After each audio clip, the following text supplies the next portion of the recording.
You can have as much as you want, but I'm not rubbing it in on you too. Wow. Oh, so you wouldn't do it for someone else? No, not a stranger. Not a stranger. Why? What's If they asked you, No. You hate being sunburned. Why would you want to see another man be I sunburned? wouldn't want to see them. I'm just saying I wouldn't feel comfortable putting my hands on a naked man's back just completely out of the blue like that. I would do it to come you. on, Lee. I would do it to you. I would do it to you You're or like the JD. fucking copper-toned dog. You're on that beach. You're, Hey, man. you want to bite people's undies and tear them down a little bit.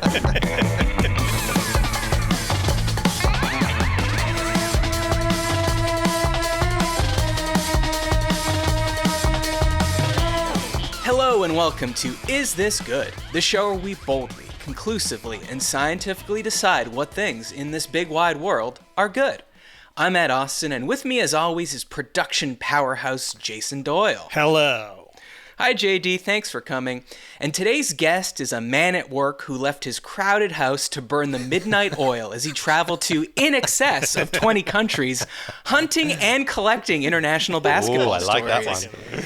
And even though it's really good to see ya, I will offer this slim, dusty, bad seed no favor as he steps into my savage garden. Please welcome the one and only international man of mystery, Leigh Ellis. Leigh, welcome back to Is This Good? Hunters and collectors, man, you're going back. I'm surprised you even knew them, really, because they were big in Melbourne, especially in the early 90s, early to mid-90s, but didn't think they had much traction beyond Australia. So shout out to well, they absolutely did not. I think it was just that I went to summer camp where there was like Australian counselors there, so they would force their music upon us. And actually, I don't know if you remember this, but I'm pretty sure Eddie Vedder did a cover of Throw Your Arms Around Me. Ooh. I don't know if it was like with them on stage, or but that was like a bootleg going around in the LimeWire era. You surely have your powder finger on the button, Matt.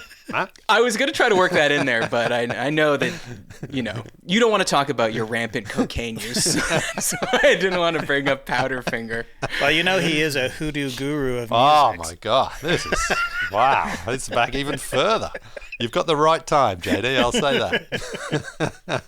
All right, so let's not spend all show naming Australian bands. Let's go over, where we are, how we got here.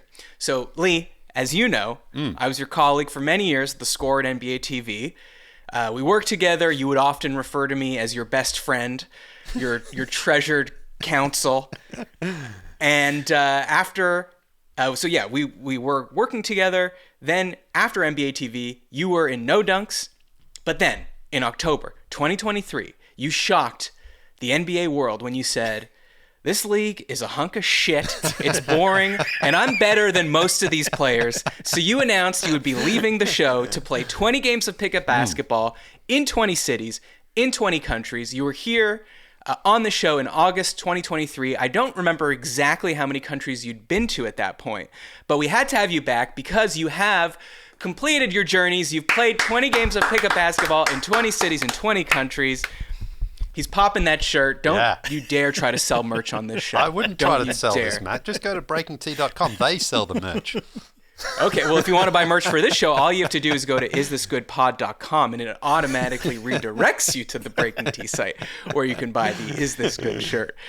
So, congratulations. Thank you. I didn't know if you could do it. I didn't even know there were 20 countries, to be honest. And you've done it.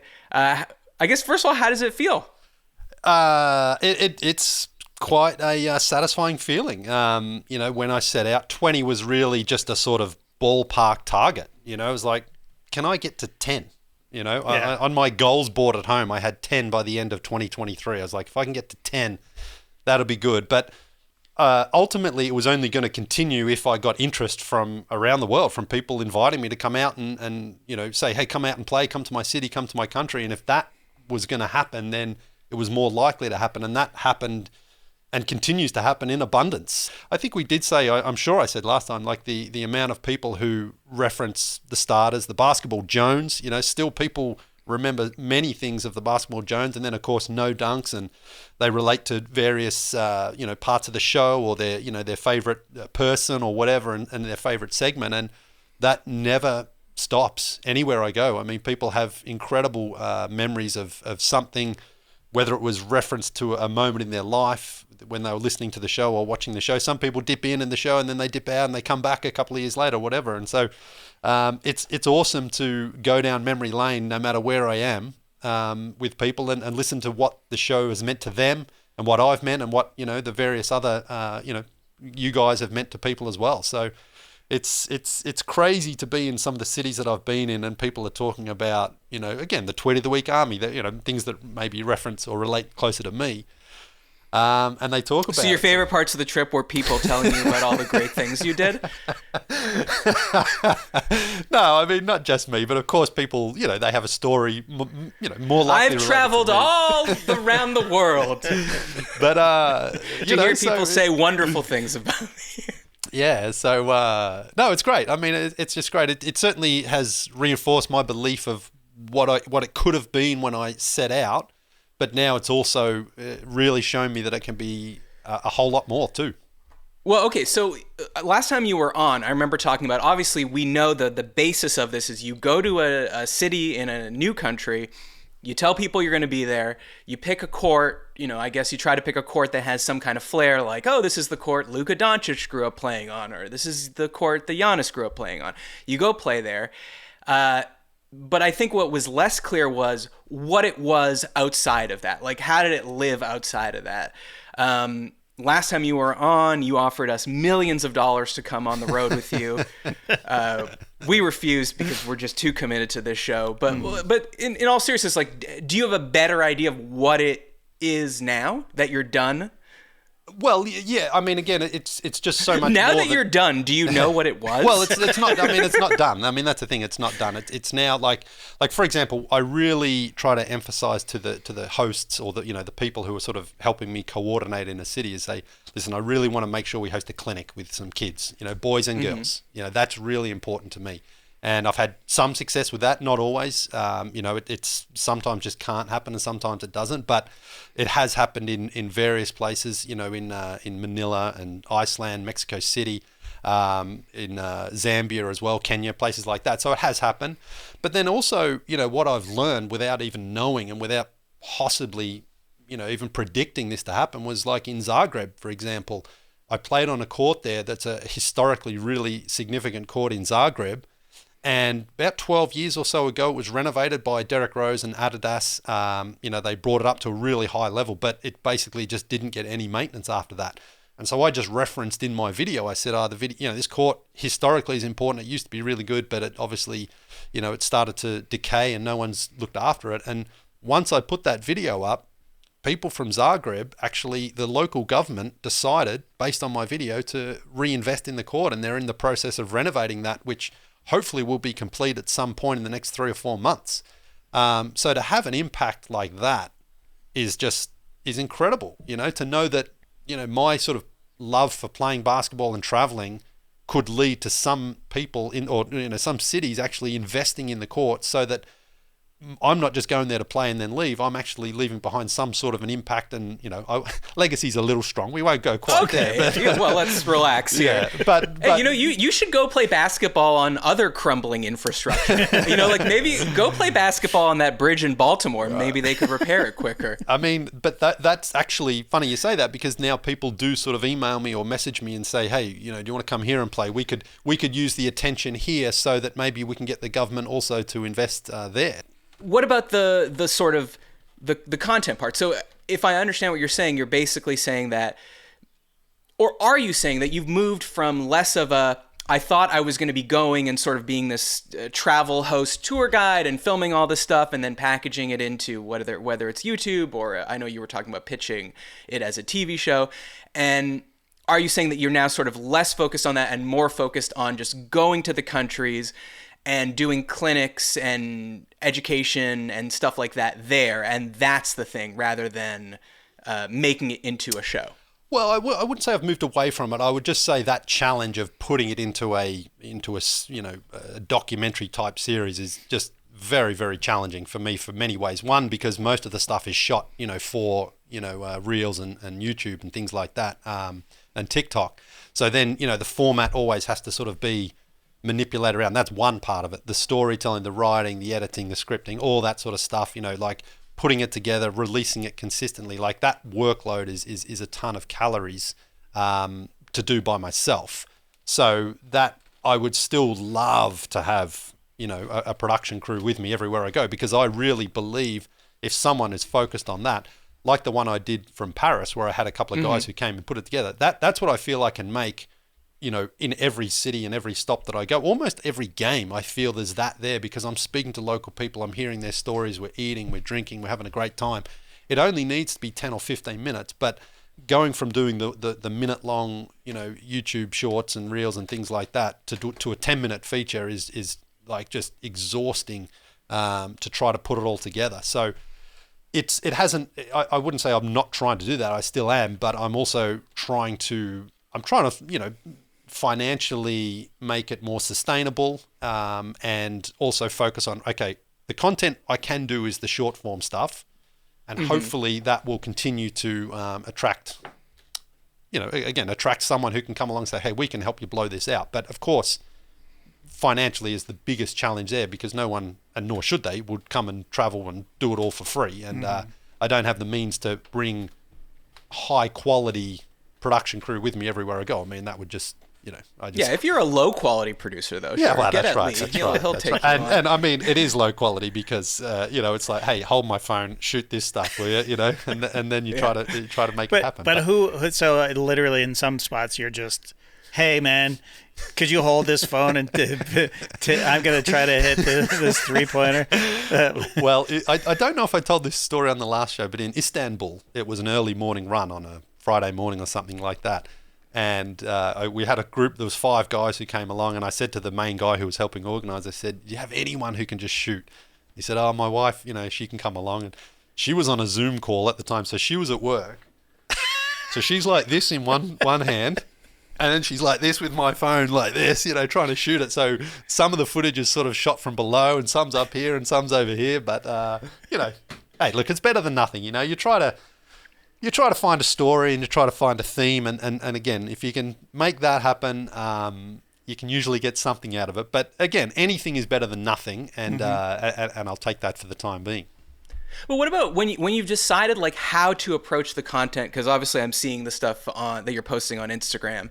I've been a little surprised, I have to say, about how much of the footage you post is taking these pickup games seriously. Like you're analyzing them. Like you're coming on, you're like, oh, there's big Tommy came. He had a big, he had an inside out game. He was running some post moves. Then, Smelly Tim was there. He was shooting from the outside, and then Tina was there. Tina's spinorama in the lane. And, it's like, why did you decide to focus on like, doing kind of like X's and O's of these pickup games? Well, so I don't think people want to just watch me play basketball. I don't think that's all that appealing. So what I always try to do, and I sort of think... If you need confirmation from that, you can ask me directly. Well, but that's right. So that's exactly right. I mean, I don't think there's a whole lot of appeal in me just putting up highlights of myself everywhere I go. Now, I like to include 1 or 2 clips of myself, of course. Of course. It'd be weird if you're you only weren't human. It, but I, like when I think about things like, for example, Seinfeld, for any sitcom, any show, I mean, each show has a sort of story and a chapter to it, right? Mm-hmm. And so I try to find that theme, that thread each time I go. Right. I mean, I was thinking about this yesterday. Are you worried ever that basketball is too universal? So here's what I'm serious. Here's what I mean by that. So it's like, let's say like I know you've made the comparison in the past to a Bourdain, let's say. Now, he would go to these countries and he would do different things like, I don't know, go horseback riding or, do Brazilian jiu-jitsu, depending where he was, he would do things of that culture. But the heart of the show was always food. Mm-hmm. And people love seeing food in different places and how it's prepared and different ingredients and the terroir and what kitchens look like all across the world and what people's living rooms look like all across the world. And one time he's eating like 3-star food from like a famous French chef, and then another time he's sitting on a plastic stool in Vietnam, and it's the high, the low. And obviously there's so many different cuisines from around the world. Basketball is sort of basketball. It's the same rules everywhere. The courts, maybe one's painted blue and one's painted yellow, but they kind of look the same. The rules are the same. Well, I'll shoot the same. So that's my question. You've been to 20 countries. Yeah. Do you feel like it's different enough in each country, and will it be different when you go to the next 10? Yes, because the rules aren't the same, and obviously the ball going in the basket goes in. That doesn't change. But whether or not it's like make it, take it, whether or not it's like if you score, you got to take the ball from the end line to throw it in. Sometimes it's a live ball, no matter what happens, rather than having to check the ball out sometimes. Sometimes, it's like, for example, in Brazil, we played up to 6, and then if it's tied at 6, you play to 10. So those are the things that I do need to do a better job of explaining the differences so that someone like yourself actually does go, oh, okay, that is different. And those are the sorts of things that, again, sometimes I don't really grasp that in the moment because you're playing and you're just trying to shoot or whatever. And then I come back and I look at the footage and I'm like, man, I could tell that story there, but I didn't quite capture enough of that particular happening. Like actually in Zagreb, the way that we played there, I didn't capture enough of the fact that you had to inbound the ball from the end line. And that was one of the things I wanted to talk about. I mean, the video that I had, I think the most success one was the one in Belgrade. And I don't know if that was because of the court itself, just the game that was played, or the fact that I sort of said, hey, in Belgrade, in Serbia, this is how they play, and the ball just keeps on moving around. Now, maybe it was that, maybe it was the setting, I'm not sure, but I know that that's one of those things that I really want to try to bring to life a little bit more so that people know that if you go to a country, it might not be the same rules that you've played in other parts of the world. Okay, so what about off the court? Last time you were here, you told us a story about you took a basketball to a restaurant. I don't know. I can't think of a culture in which that would be encouraged. But you brought a basketball to a restaurant. We're dribbling it around with Sasha Doncic, Luka's father. You got drunk. A man tried to fight you. You were very hungover the next day. You had to delete some footage. I don't know what was on that tape. Yeah. I think it got transferred to the hard drive, but deleted off the phone. Okay. Any good party stories since then? Yeah, well, let me think. Where have I been since then? So after that, I just want to know what's the drunkest, sloppiest, most disgusting, regretful thing you've done. No, on this trip? I haven't really had a balls to the wall belter of a night. I mean, as far as drinking until 3 a.m. I will say, Copacabana Beach is just all vibes. I mean, it's one of the greatest destinations you can possibly go to. I think Rio might be my favorite city in the whole world. It's beautiful. The beach is amazing. The food is incredible. People are just literally walking along the road there with caipirinhas, and they're just basically like stopping people. Here, have one of these. And you sit there and you drink it. The Brazilian culture, I think, really just sort of suits me. It's beautiful and it's relaxing, and hopefully I'll be going back there too next year. It's translation, you were looking at a lot of butts? Is that what you're saying? What's that? I said translation, you were looking at a lot of butts? Well, it's hard not to. I mean, they're all out there. They're all out there. And that's the thing, the men all wear those really small swimmers themselves, right? Now, again, the first day... Yeah, I was talking about men's butts. The first day you arrive, you're sort of, you're like, oh, no. Oh, he looked like he could box out with that thing. Well, I'm wearing my big sort of board shorts and my sun protection shirt. And I'm like, what am I doing, man? I got to get in these DACs, man. These DACs are great. And I could just see JD strolling along there too in the mornings. Oh, yeah. Oh, Leigh, this is great. Let's move on because the first Is This Good question is about sunscreen. Before we get to it, though, some very quick housekeeping. If you'd like to support the show, go to patreon.com/isthisgood. You'll get ad-free episodes. You'll get access to our thriving community on Discord. You'll get an exclusive episode every month, and that episode dropped on Thursday. So go join. You can get a free trial. We discussed our earliest dancing memories. I had maybe my hottest take ever about barbecue. People are going to be upset about my takes on barbecue. We talked about something called the Dull Woman's Club that Rachel is thinking of joining. Yes. Leigh, what's your earliest dance memory? Like going to like a school dance or something, like 5th grade, 6th grade. Hang on, what? What's your earliest dance memory? I think I know your earliest dance memory. That's not my earliest. You're talking about when I got an Four erection Non-Blondes. during the song "What's Up" by Four Non-Blondes. That's not my earliest memory. man. I Every told time- the story. You'll have to go on the pod. Every time I hear that song, I just think of you and your boner. It's great. All right, Lee, let's go here. First topic. I'm not going to tell you what the topic is first. I'm going to read you an email first. Okay. Hi, Matt and JD. My wife and I were on vacation taking a day trip to some islands in Thailand. As we approached the first stop, everyone was getting their bags sorted and putting on sunscreen. I couldn't help but notice the couple across from us, because the woman was applying sunscreen to her partner on parts of his body he could have very much reached on his own. Chest, arms, face, you named it. You name it. It looked like the guy really didn't want to be there. I've always lived by the rule that the only area I would ever ask anyone to sunscreen for me is my back, but am I alone here? So Lee, here's the question. Applying sunscreen to your partner anywhere besides their back, is this good? I wouldn't do it to Roxana other than her back. But of course, with the boys, you've got to, with kids, you have to put it all over them because they won't. You shouldn't need to rub somebody else's, like your wife shouldn't need to rub your own chest. I mean, you should be able to do that. Why not? It's fun. Well, yeah, it's fun, but It's erotic. yeah, and I'm just Some as long lotions. it is erotic in some ways, I suppose, but I would take care of that part of it myself, and I lather up everywhere because Because you got Are you those a spray skimpy guy? little DACs now. Well, that you're that's wearing. right. Yeah, So you got to yeah. really lather. You have to. Yeah.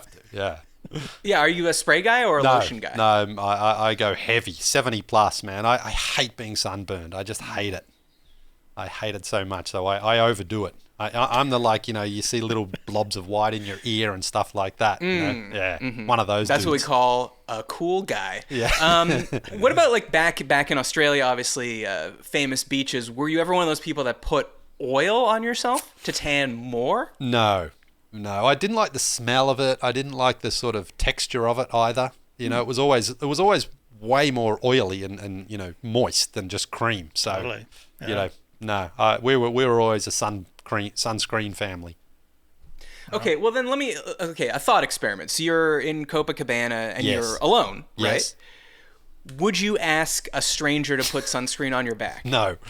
No, I wouldn't do that. Because I would wear my sun shirt. Even though I'm sun creamed underneath, I still wear my sun shirt these days. But you're the only one on that Copacabana Beach wearing a sun shirt. I know. Literally the only I person. know. I know.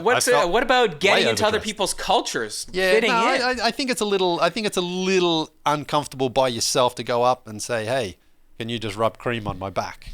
I think it just feels a little, Would you do suggestive. it, Matt? Would I ask someone or would I do Lee's back? Because I'd rather ask a stranger. I would ask a stranger to do Lee's back. But I wouldn't tell him, so he'd have his back turned to me and then it'd just be someone else's hand on there. Let's be honest. The spray has saved men from that moment that we don't like for really no good reason of asking a friend to put suntan lotion on our back, even though I think technically you do need to rub in the spray for it to work. No. I don't know if that's... You don't. You don't? No, but sure?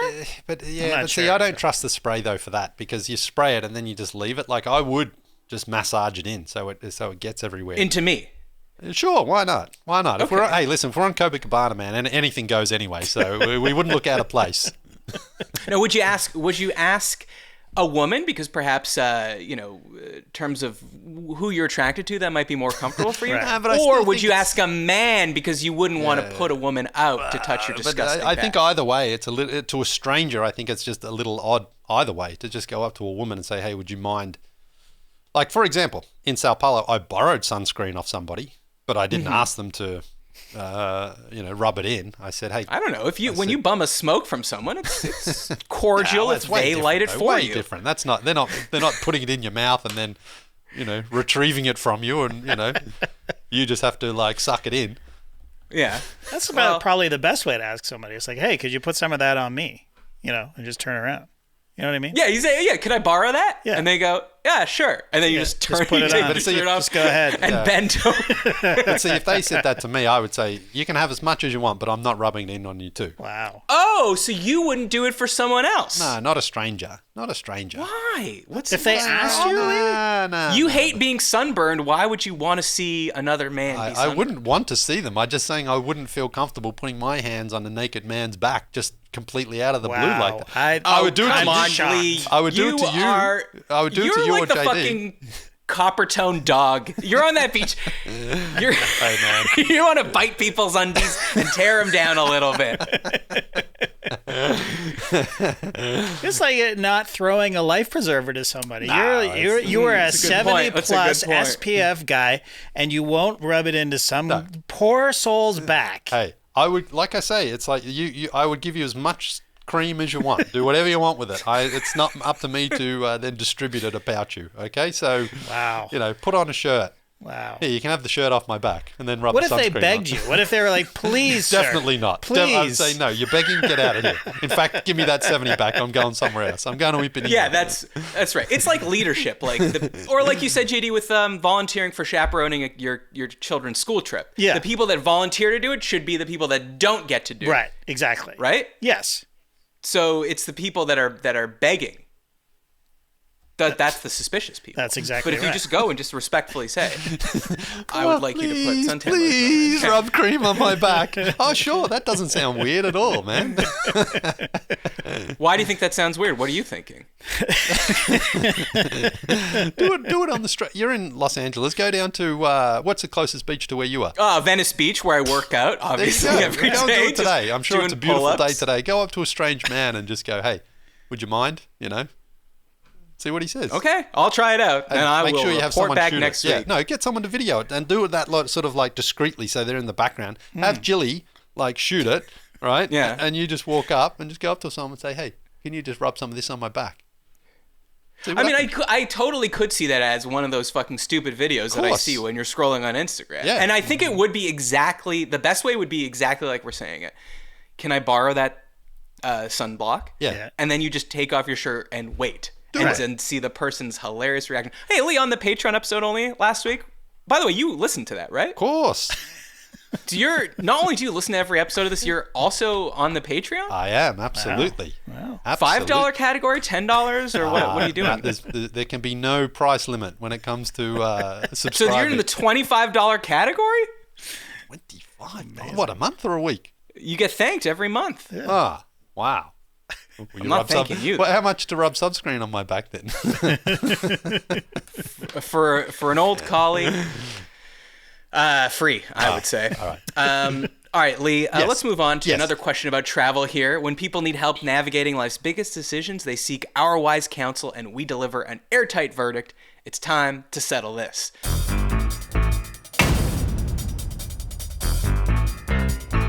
So this person wrote in to ask, hello, I started hanging out with a girl I met on Tinder about 3 months ago.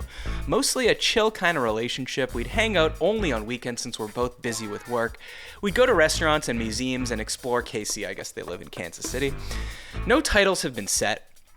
2 weeks ago, I mentioned I would like to visit Chicago sometime. As a half-hearted thing, we started looking on Expedia for flights and hotels to see what prices were like, but did not book anything. The next day, she called my bluff and Venmo'd me $650 for half the trip. Since then, I've been having anxiety because I have never taken a trip with someone I don't know that well. 5 days is a very long trip if things sour fast. Also, now I'm roped into paying money for this. Please settle this. Is it too early to be taking a couples trip? That's from Benton. So, Lee, with 3 months, would that stress you out, going on vacation with a paramour? I think that's the best thing you can do, because when you travel with a partner, you learn very quickly whether or not that partner is going to be someone you can have a long-term relationship with or not. Traveling is a make or breaker for a relationship. So I would highly recommend getting into a travel trip with someone earlier into the relationship than later. Because if you're 2 or 3 years down the track and you haven't taken one, and then you go, it doesn't matter, 2 days, 5 days, 10 days, whatever, you'll find out within that first 72 hours whether or not you're compatible. And if you're not compatible, that relationship is dead. If you are compatible, you may have found certainly a long-term, potentially a life partner. So do it. So you're saying this, you would use this as a litmus test to figure out if you were Absolutely. in a good... So was there ever one that didn't go well for you? Absolutely. Yeah, that's why So what's that's like why a deal breaker for you? Or like Well, something that would look- a woman would do on a trip that would drive you nuts? Again, it's not necessarily that one thing. It's just you're spending that much time in somewhat stressful environments. You know, the plane's late. You're going to be you're going through security. You're going to make it on time. What did they pack? Where do they want to stay? You know, what are they, a morning person? Are they a night person? They want to drink. Whatever. You learn all these things because you're in each other's space. 24 hours, which is different to when you're just going out for dinner. Or, you're sort of getting to know each other and you meet up. So when you're traveling, those extra stresses that come with traveling really test out how people react and their moods and their just their way of handling setbacks and obstacles. And if you find a person who's just like, you just want to, strangle each other, great. You found that out early and you don't need to worry about whether or not, the relationship's going to last, because it probably won't. And for me, for someone like me who loves to travel, if Roxana didn't like to travel, then, we would have found that out very early in our relationship too. Fortunately, we do. We know each other's style. Or if she didn't like to travel, you could just go to 20 cities in 20 countries without her. Yeah, well, that's right. But, so I think traveling, for me, again, I'm only going to speak for myself. I think it's one of the most valuable and important things you can do in life. You learn so much about yourself. You learn so much about life. You learn so much about just so many things that you can't learn until you're actually in those, in a different bed, in a different city. You maybe don't speak the language. Maybe you've, lost your credit card or something like that. And so it really puts you under stress, because if ever you're feeling down or bad or sick, the last place you want to be is somewhere far from home. You want to be in your own bed in your own house, and so that brings then a mood change. So if you're like, oh my God, I've had upset stomachs everywhere, and when I'm lying in my bed just with Imodium, just going, oh my God, I wish I could just wake up and be in my own bed. It's a stress that gets placed on you. And okay, let's take a pause from this question. Worst diarrhea. What country gave you the worst diarrhea? Well, it's still Syria back in 2005. That hasn't been topped. I don't think it will get topped. Nothing topped in the 20 countries in this. No. I haven't. It hasn't been too bad. I was a little upset in actually in Brazil and Kenya. I got a little bit, but I'm loaded with Imodium these days, so I can usually get through it. A prophylactic Imodium. Yeah. You just pack. I just the first sign of it, I'm like, boom, I'm in. So that's one thing that life has taught me, or traveling has taught me anyway. Pack Imodium. Imodium first, passport second. Okay, these people, what did they say? They're dating for like 3 months, but barely, right? They're seeing each other like once a week, basically. Mm-hmm. But they're exploring Kansas City together. So they have sort of... And each other, perhaps. Well, you would hope at one this would point. think. Yes. Well, you never know. Right. People... Well, true. Yeah. But, I guess really the question is, do you fart in front of each other? Because that's going to... Yeah.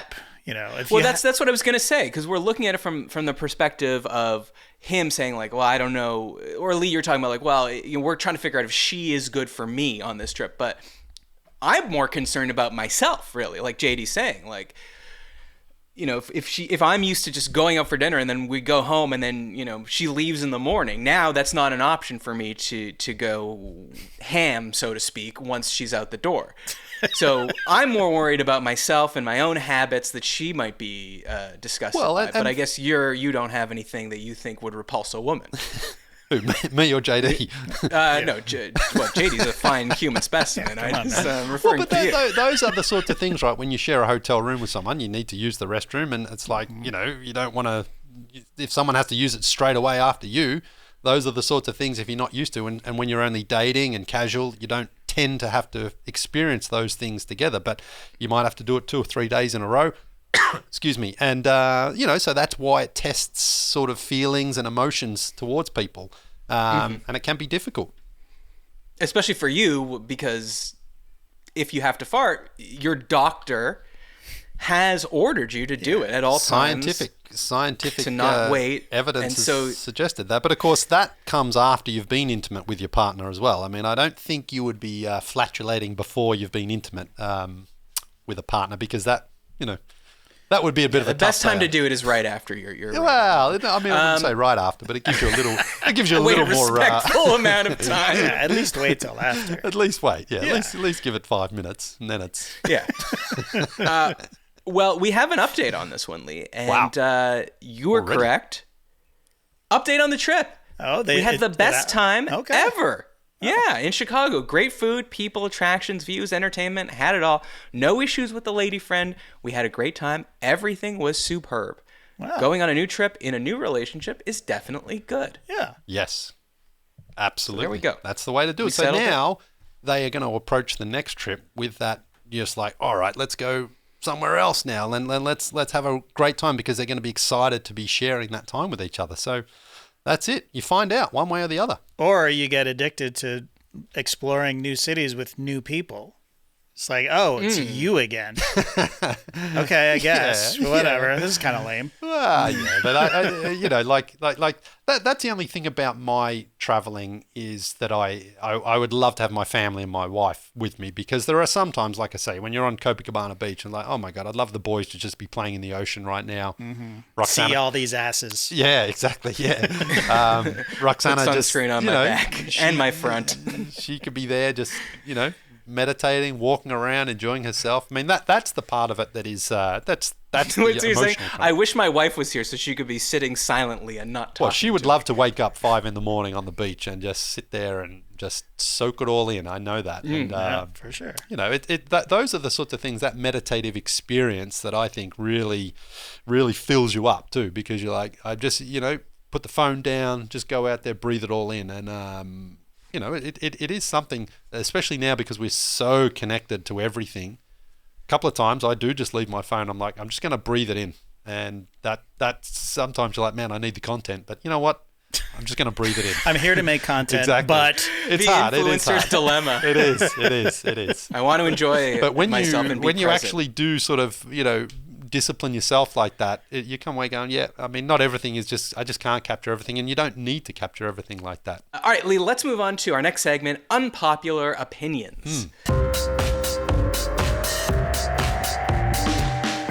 So this is where I look on the internet for unpopular opinions, and we talk about them and see if they're good, if these people are right or not. This one I picked specially for you. Here's the opinion. The tennis audience code of conduct is ridiculous. So this person continues. I was recently watching tennis on TV, and I was struck by how uptight that sport is. You have to stay absolutely silent during a rally. In fact, you need to allow a few seconds of silence prior to the serve. Even the TV announcers, who are usually not in the venue itself, stay silent. Why? It sounds like everyone's asleep. You cannot show any emotion for most of the match. I follow a bunch of other sports like soccer, baseball, volleyball, and in those sports, audiences can be emotional as they want. They can freely cheer for their team or against the opponent. I was once told that it's because tennis requires a lot of focus from the athletes. You mean to say that all other sports don't require athletes to focus on what they're doing? I guess I just don't understand the ambiance of tennis. It looks like a super uptight event to participate in. I kind of agree. I mean, I don't really understand why we're so obsequious and respectful of tennis players, other than that's just the tradition of it. But there's always a lot of shushing, and if anyone gets out of hand at the Roland Garros, they say, "Oh, quiet down, please." So what do you think? You think tennis should be a little more boisterous? Yeah, I mean, I would just push back and say that I think it is, actually. I'm not sure if this person is talking about being in there in person, but I've been to, not Roland Garros, but Wimbledon, Australian Open, US Open. And after the serve does need to be quiet, because that's the biggest moment of concentration for the person serving, and it would be okay, easy. but why, though? Why? What about Because free throw they're in basketball? It's well, you can make noise, though. You can make noise in basketball. I mean, yeah, but so why not then? Why can't you make noise in tennis? That specific moment when you're serving requires so much concentration for where you're trying to put it, where you're trying to land it. But sorry, the more concentration than a free throw? Yes, it does, for that, because it's so much more important, that one particular motion, than a free throw. A free throw throughout in the game is can mean. What if it's Rolando Blackman? Well, Yeah. exactly. People were putting Isaiah was trying to jump on him. Remember? Yeah, During, but exactly that's my point. Yeah. We're to the point now where it's like you hand out those thunder sticks and noisemakers, and people jump up and down, and mascots do a wiggly hot dog dance under the rim to try to distract people. Yeah. And a layman watching the sport goes like, wow, that must be really hard to hit a free throw with all this pressure. Everyone's staring at you. Everyone's making noise. And you, as a basketball savant, would say, actually, they practice this so much and they're so in the zone and they're so locked in and they're such a professional practice athlete. They don't even notice. They tune out all this noise. So why can't fucking Djokovic tune out all this noise? I think it's apples and oranges there, because when you're on the road, the crowd is, they're hitting those, the plastic things. Larry Bird back in the day, they'd put up supermodels, swimsuit models there to try to distract him. But in tennis, it's the same with golf when you're teeing off. It's the same thing. You need to just quiet for that one moment because it's so impactful for the remaining point in tennis or the stroke in golf. And you see guys like, when Tiger Woods, people deliberately break his concentration when he's got his backswing going because they know how much it can impact it. So it's only that point. The rest of the point, I think, is fine because it's hard to not let the emotions sometimes come out. When I was watching Leighton Hewitt and Andre Agassi in 2002, man, I was like vociferous in the fans, screaming and yelling throughout the points because it was an emotional moment there. But during the serve, I was staying quiet. I mean, that's just the way it is. So but people aren't really screaming during the point. They're going like someone hits a forehand and they don't think that Agassi's going to get to it, and then he does, and he hits it cross court, and people go, "Ooh!" Yeah. They're not like, "Ah!" They're not clapping. They're until the point is over. I mean, it's more just like gasps and reactions. Yeah, but But it's like tennis and golf. We've just decided. No, sorry, but is there anything harder than hitting a 102 mile an hour baseball? Yeah, but there's not, because it's the famous thing. If you hit, Ted Williams hit 400, and that was the best ever. That's failing 6 out of 10 times. Yeah, you don't go 6 out of 10 on your first serve. You're right. So hitting a baseball's harder, and baseball. Yeah, but I just don't think that's a fair comparison for what the serve means in tennis and what the drive means in golf compared to baseball, because you get multiple opportunities. In baseball, you get two chances. Get multiple opportunities to serve. 2 chances, but that second one obviously is significantly different to the first one.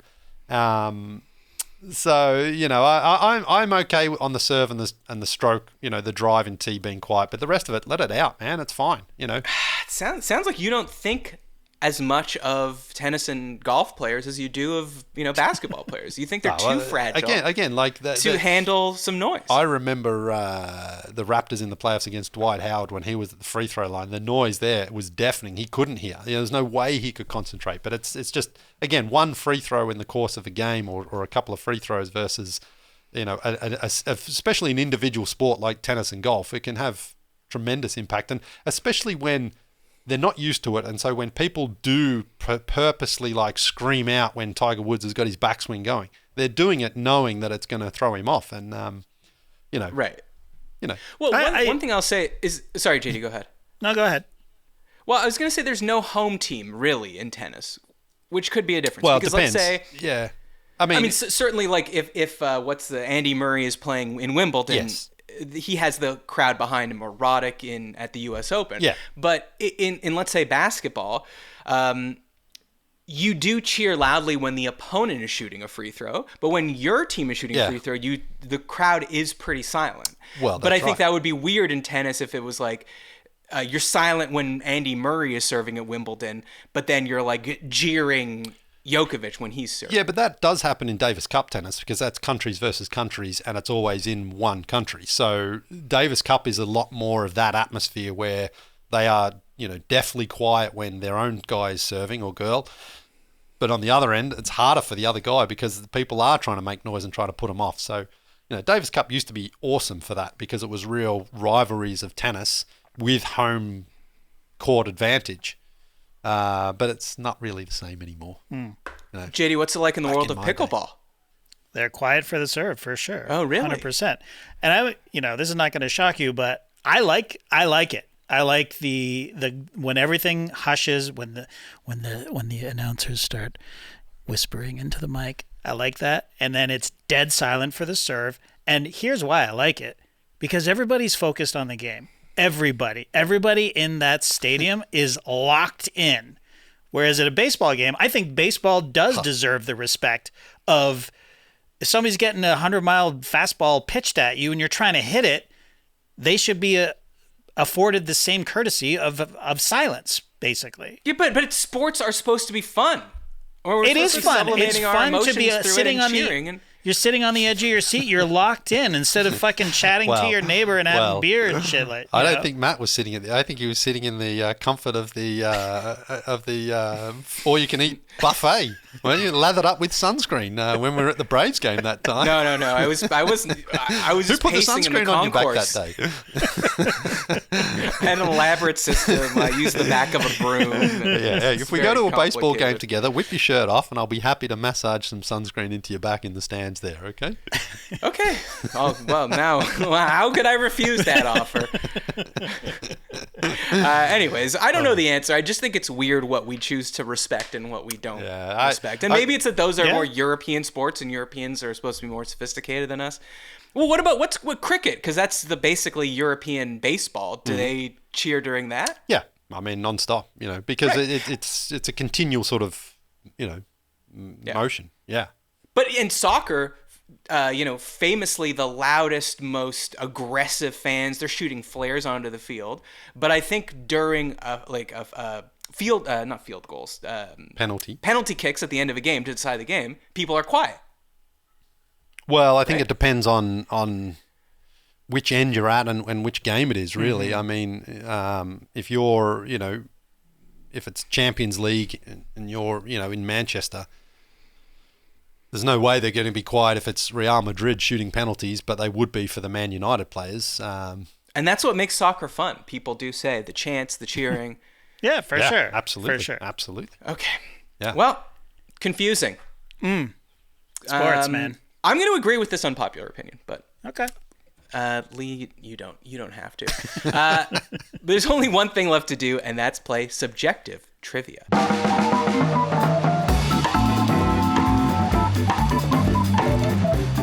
So subjective trivia, it's just like regular trivia, except only I know the answer. And today's question's inspired by you, Lee, because I've noticed over the years as I've observed you silently, as if you're about to serve in tennis, you have a lot of dieting idiosyncrasies, okay? So like, for instance, you got some fascinating flavor combinations I've seen you eat at the office over the years. My favorite is, of course, pesto with pickled ginger. You have dieting superstitions, like the night before you have to make a big decision, you should eat a steak. Yeah. You have sort of flip-flopping diets, like sometimes you're an omnivore, sometimes you're a pescatarian, sometimes you're a vegetarian, sometimes you're a vegan. So my question today is, which of these fad diets do I think you'd most want to do? Okay, so I'm going to give you 4 choices. You have to pick one of these to do for, let's say, 2-3 weeks. Okay. You packed on a couple extra pounds on Copacabana, and you got to lose it. So which of these fad diets do I think you'd be most interested in? So, number 1, the Liver King diet. Do you know anything about this? No. Okay. This guy, Brian Johnson, he's a social media influencer. AC/DC. Yeah. Yeah, exactly. I couldn't work AC/DC into the intro. Tried.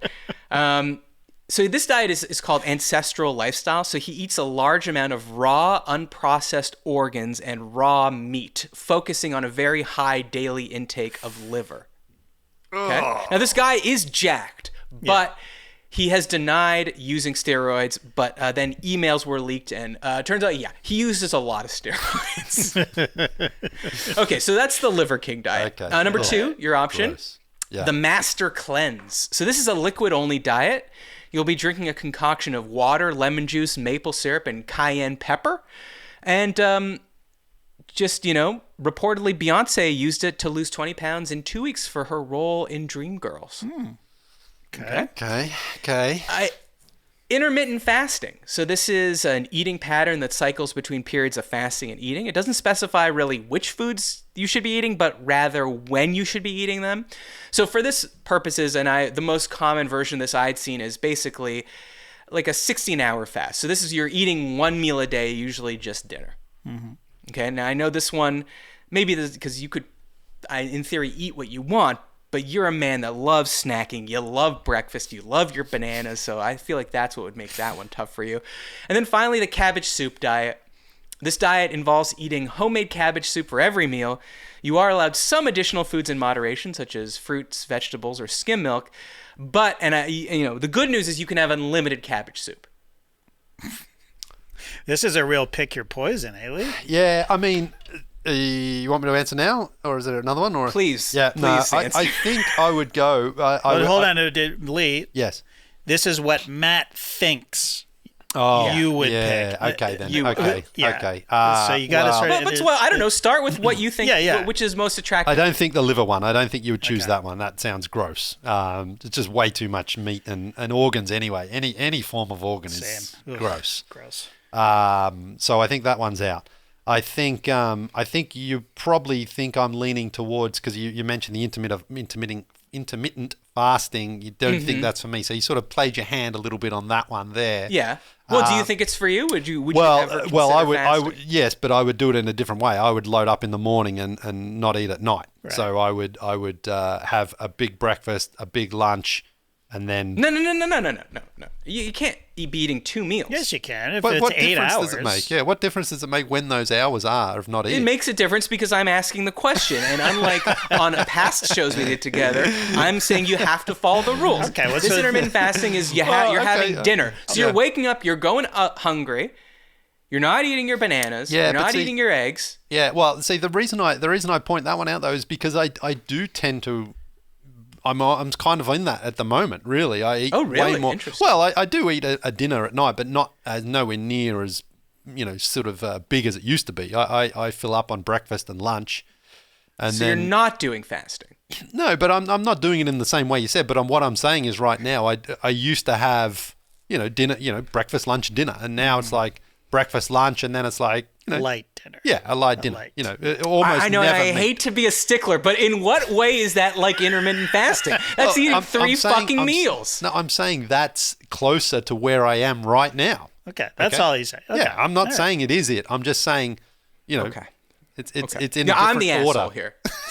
So Matt, but you're in your scenario, the intermittent fasting is he's only eating dinner. Correct. Okay. All right. Okay, so not that's okay. Well. So no, then I don't think you would choose that. I think you would choose. I think you were going to choose the Beyonce one then. You think but again, this is what I know, think that's you what I'm would thinking. choose What's of the other these one? four. Cabbage So soup. Yeah. yeah, so you're gonna not eat anything. You're just gonna eat water and cayenne See, pepper. no, I wouldn't do that. I'm just thinking what you would think I would do. I would have that in the morning, sure, but I would need something more substantial after that. Right. So I guess based on the process of elimination, it would be the cabbage patch, or the cabbage patch, the cabbage diet. So you're making just a big batch of cabbage soup, and you're eating that all day. Well, if it's Russian, yes, I will eat it. It's good, but if it's anything else, no. Like a borscht, you mean? Yes. But I think doesn't it have cream in it? I can't imagine that this diet would allow you to be eating a creamy cabbage You soup. can have some creamy ones. I had one of those in Lithuania, but you can get them waterier, more watery than just the creamy ones. The creamy ones are way too heavy. Like, yeah, you get a bowl of that, you're 3 or 4 scoops in, and you're like, I'm done. I'll have the cabbage soup, please. Very watery. But in Russia, I did have the cabbage soup, and it was amazing. It was really, really good. So, but not watery. yes, it was watery. Oh, Okay, so last time you came on the show, you said you ate a cabbage soup that was so creamy In you only Lithuania. could have 3 bites. In Lithuania. Oh, okay. Again, I'm sorry. Now, if we're before I'm 1991, confusing my cabbage soups. I think you got cabbage of Okay. the years. All right, Leigh. Well, Yeah. we're not on the same page. I did think that you would choose intermittent fasting. That's why I was just pointing out to you like the restrictions, because of all these, it is the best. I mean, it sucks that you can't eat when you wake up, but I Yeah. do think you can get used to it, and then you can just eat whatever you want for dinner. You know. Yeah, but why You go can't to I your just big switch it green egg. around? Why can't I switch it around? What difference Oh my does god! it make? All right, never mind. I don't understand why it has to be. Because what is it? You go to 20 cities, 20 countries, play. So why is it? Well, why can't you just do 20 games in one country? I don't understand how the hours work though in this. What difference does it make if it's from night until morning versus from afternoon until night? Matt, you forgot that the biggest fight we've ever had on this show was between Leigh and Skeets, and it was over breakfast. Well, knowing that, what was it that Leigh said breakfast was the most important meal or his favorite meal? favorite meal for sure. It was Right. that Leigh That's was why I'm giving him all these shitty options. Intermittent fasting is the one that's like, oh, well, at least I could still eat this dinner I want. And I knew that might cause him problems because he wouldn't be able to eat breakfast. And now he's trying to switch the whole thing around so he's eating breakfast and lunch and sliding in a sensible, smaller dinner. And I'm just saying that's not fasting. right. And also, Leigh, that would mean, where's your social life now? Because typically when I'm meeting my friends here, we're not going out for lunch. We're going out for dinner. Right. Yeah. See, I can't handle the big dinner anymore. I can't handle a big meal. It just sits in your stomach. And remember when we used to go to Vegas, we'd always go and have that big, fat, meaty meal. That was the at midnight. Oh, at midnight. God, that was the worst. I don't know. You seem to have a good time. Yeah, you were loving it No, I didn't. at the time. No, I didn't. Well, maybe during the, again, the meal itself is more than just the meal. Yeah. But I remember going back to the bed, the hotel room, just like, I cannot sleep. Your stomach is just like trying to work, and it was gross. Yeah. Gross. Should I have included Ozempic as one of the options? I don't know what that is. That's not really a diet. That's more of a... Well, it is. It's a medication. You don't know what that is? No. How long have you been gone for? Ozempic. Yeah, it's a diabetes medication that celebrities are taking. Yeah. And lots of people are More than just celebrities. Yeah. Okay. We're good. Oh, Leigh, before Yes. before you can promote yourself and your shirt finally. Yes. You've been on 10,000 miles of air travel. And I remember asking you last time, have you seen a film or a TV show that has come out in the last 3 years? Yes. You said no. You said the most you got was 30 minutes into Everything Everywhere All at Once. Yeah. Now that you've traveled thousands more miles, have you seen anything that's come out in the last 3 I've years? seen the first 3 episodes of Succession. Oh. Oh, and? I will not watch any more of it. I despised the characters. I absolutely despised them. Okay. And Well, that's fair. That's a fair criticism. I mean, I see people raving about that as the greatest show, of all time. And I watch it, and I said, I'll give myself as long as the flight takes. It was actually coming back from Mexico City, and I'm like, all right, first one, yeah. Second one, by the end of the third one, I was like, I hate everybody. I do have to tell you that is almost everyone's experience with Succession. Really? They don't like it it takes until the episode, I'm not going to spoil it, with the board vote, the first board vote where Kendall's got to run back, that's when it really locked in for me. I think you should, you know what, I was going to say you should How many episodes Let's be is that? honest, you're not going to. You're close. I think you're close.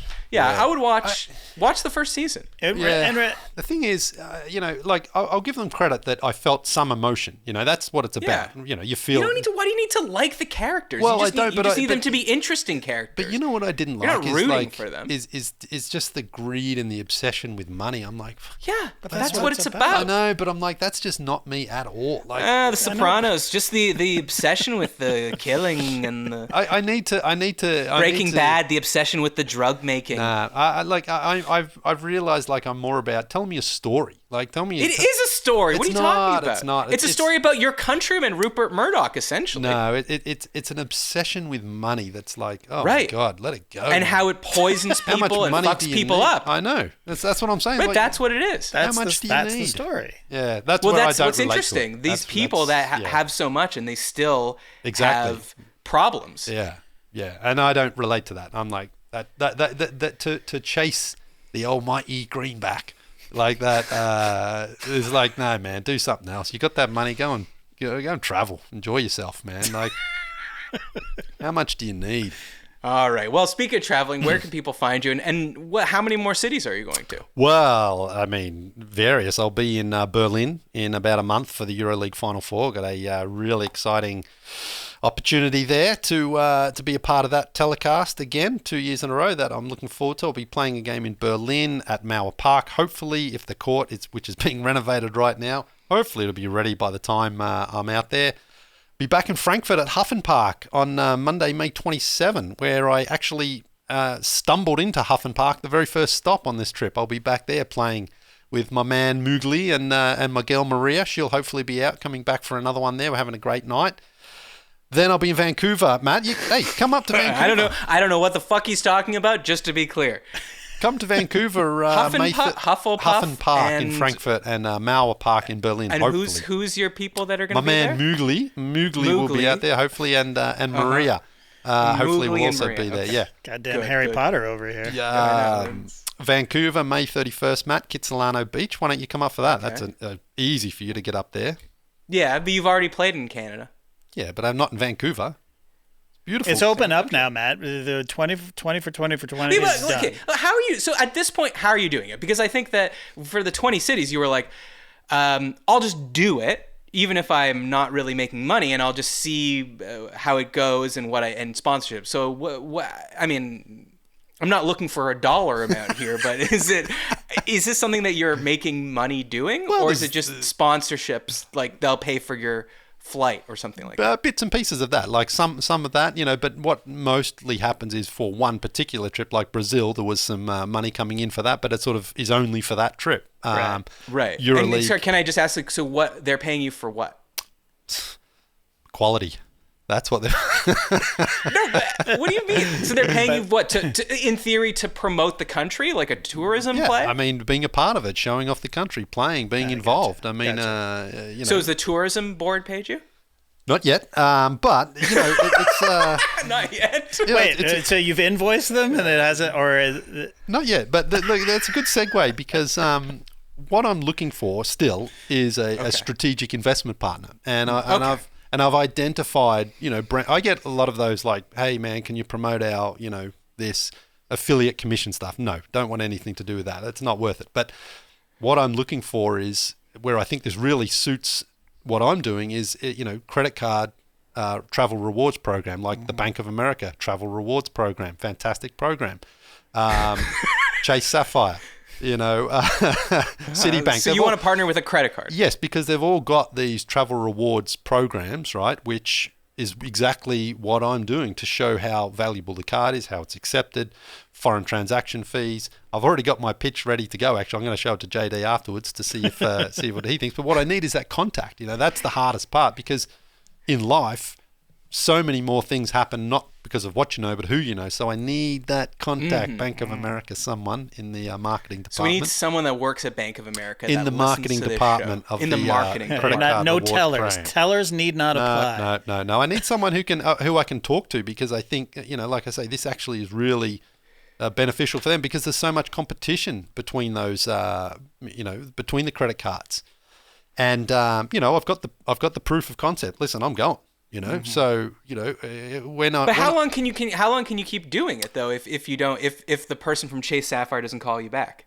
Well, again, I mean, people bring me out to their cities and countries, and I'm obviously trying, to monetize it, and doing some work with EuroLeague as well helps. So, there is money coming in, and obviously, for right now, I just need to sustain it. But like when you joined the Basketball Jones, I mean, I would love to have someone who can help me.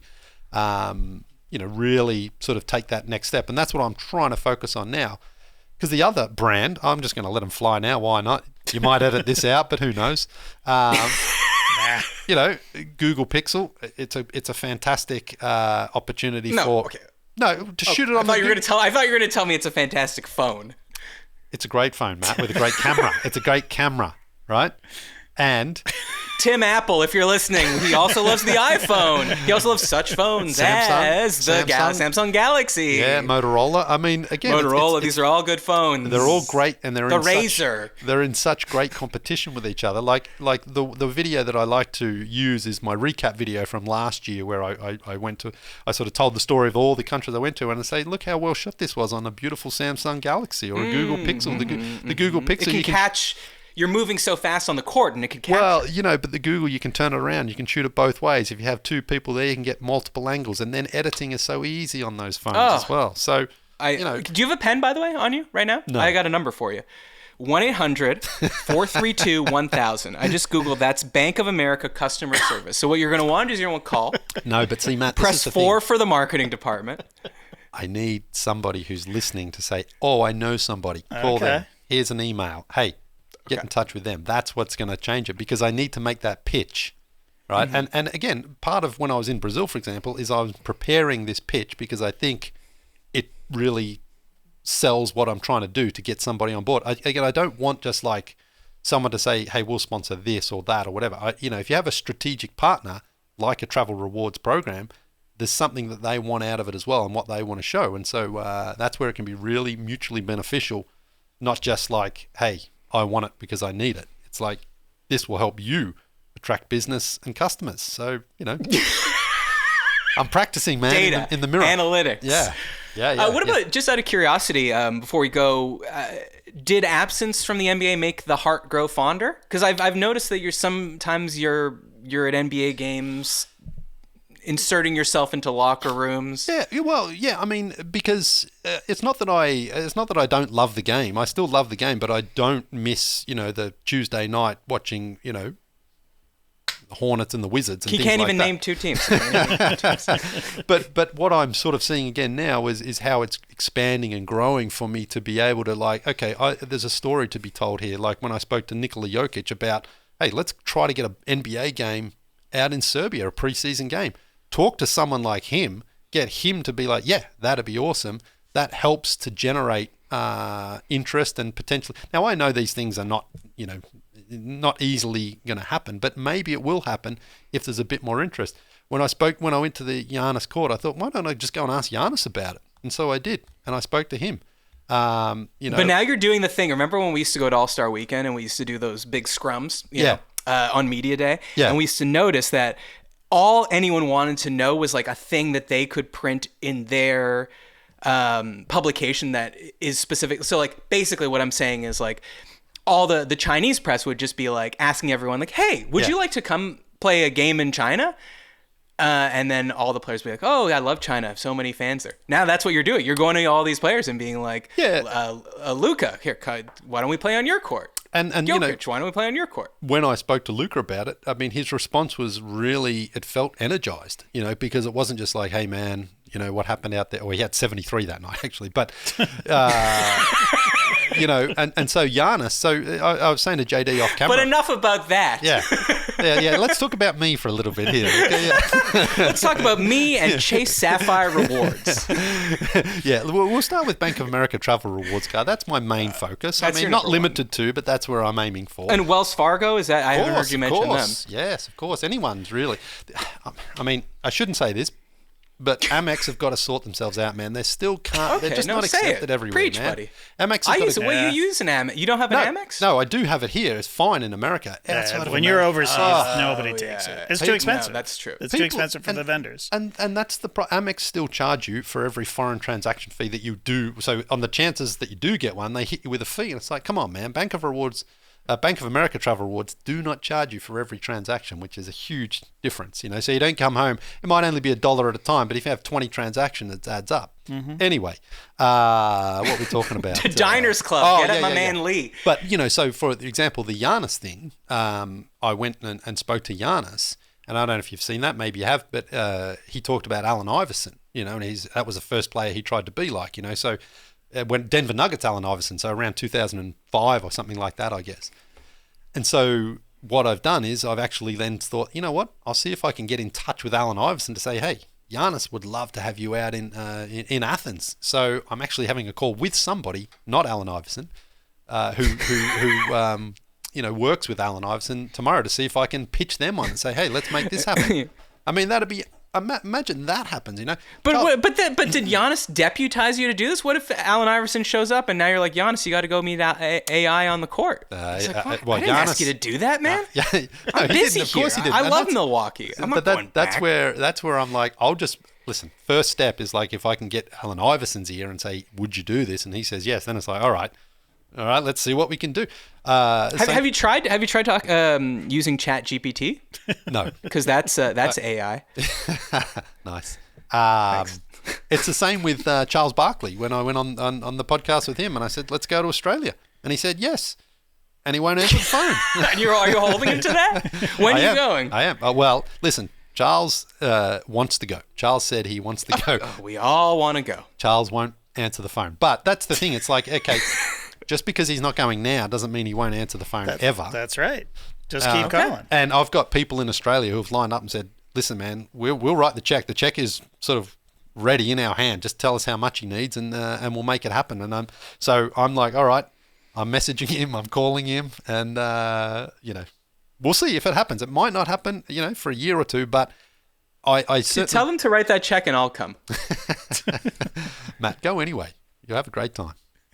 Yeah. And especially from Los Angeles, you can get a really good deal if you go at the right time. Especially with Chase Sapphire Rewards. Well, that's right. Because, Matt, I need 3 things when I travel. A basketball, my passport, and a credit card that I can trust and rely, that I know I almost wonder if accepted. this should have been you doing your PowerPoint presentation and us just interrupting you as you're doing it. Well, I can do it if you want, because, that's how it starts. JD's got to go pick up his kid at school, so we got to end this thing. Remember to check us out, patreon.com/isthisgood. Subscribe wherever you listen to podcasts.